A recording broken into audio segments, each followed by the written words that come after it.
Good morning, honorable speakers, ladies and gentlemen. My name is Ratchada Thanadire. I'm a member of the Parliament from Thailand.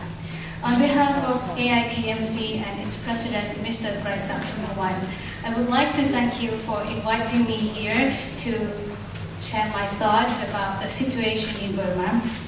Of course, what I would like to say here is just an opinion of mine, who one day would like to visit Burma as a foreign minister.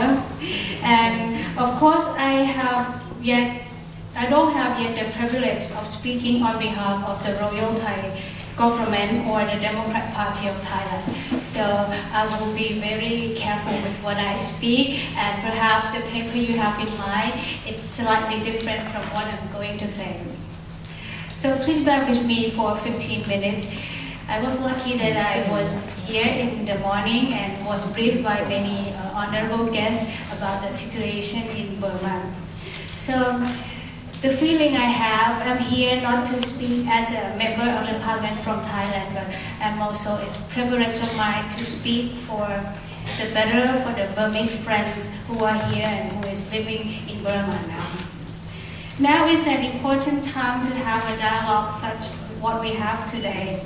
The announcement 2 months ago of the United States revised policy towards Burma, which paired direct engagement with tough economic sanctions, has fostered an atmosphere of cautious hope regarding the future of Burma, not witnesses in recent years. The decision of the U.S. to pursue direct high-level dialogue with the reclusive generals who control Burma's government has refocused the attention of the international community on the highly disturbing situation in the country, and has spurred activities that start a genuine dialogue of reconciliation among the opposing actors. Though it is much too early to make any claims of concrete progress, early signs from the military-controlled government to give cause for hope that the people of Burma may, in not too distant future, may see their country embark on a journey towards a more democratic and just society. As you are well aware, a political stalemate has gripped Burma for nearly 2 decades. Following the defeat in the 1990 elections, the military leaders refused to allow the National League for Democracy and other winning parties to convene the legitimately elected parliament and form a government. Party leaders and democratic activists, including NLD leader Aung San Suu Kyi, were jailed, detained, and refrained from expressing their opinions. This has created a situation of conflict and polarization that has persisted to this day. After completing a draft constitution in 2008, the SPDC announced its intention to hold a general election for next year. In anticipation of this election, the NLD issued the Sui Gongdang Declaration in April of this year, outlining the conditions on which it will contest the planned elections. In the declaration, the NLD called for, among other things, the release of all political prisoners, including Aung San Suu Kyi, and the revision of SPDC's 2008 constitution, which is seen as unjust and heavily skewed toward maintaining the military dominance. And the third one is dialogue on various issues of concern. The Sui Gongdang Declaration, in my opinion, offers the opposing forces in Burma a starting point, a place of embarkation from which they can begin dialogue necessary to bring about national reconciliation and genuine reform. Through declaration, one could say the NLD is again extending a hand, showing its willingness to compromise with the generals to bring about the changes that are in the best interest of the country, while respecting the role that each party can and must play in meaningful reconciliation. To the outside world, dialogue, as suggested in the declaration, seems to, be the best way forward for the troubled country. It identifies as the key component the revision of the SPDC's 2008 Constitution.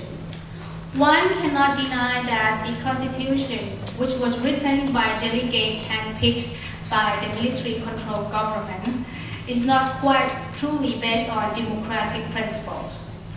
The SPDC inserted various provisions into the Constitution that allow military to have significant blocks of seats in the national and local legislature. The Constitution also gives the Commander-in-Chief of the military extraordinary powers and allows the military to easily step in if the country is deemed to be in crisis. All of these provisions serve to entrench the role of the military in the future governance of Burma and ensure that the military elite do not lose their power to a civilian government. Nor can it be denied that despite claims from the SPDC that the Constitution was approved by nearly 94% of the voting population in May 2008 referendum, many groups have openly voiced their opposition to the Constitution.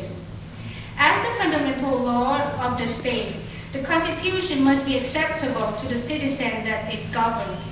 The SPDC's Constitution clearly is not accepted by large segments of the Burmese population and must be revised to ensure legitimacy of any future government elected under its provisions.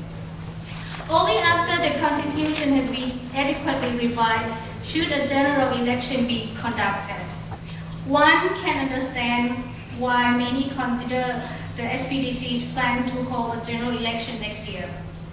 Under the current version of the 2008 Constitution, premature which will only result in a government devoid of legitimacy. Additionally, the current atmosphere in the country may not guarantee that the election next year will be free, fair, and inclusive. Over 2,000 political prisoners, including the leader of the largest opposition party, are currently detained in Burma's jails or under house arrest. The NLD and countless other domestic and international actors, including the Japanese Minister of Foreign Affairs, Kazuya Okada, have called on the military-controlled government to release all the political prisoners and ensure that they are permitted to participate as voters and candidates in the election. Others have also called for the government to allow non-government supporter parties to organize, campaign, and field candidates. After the crushing defeat suffered in the 1990 elections, it is apparent that the military government certainly does not want to take any chances with the 2010 election. However, an election where opposition parties and candidates are not permitted to freely organize and campaign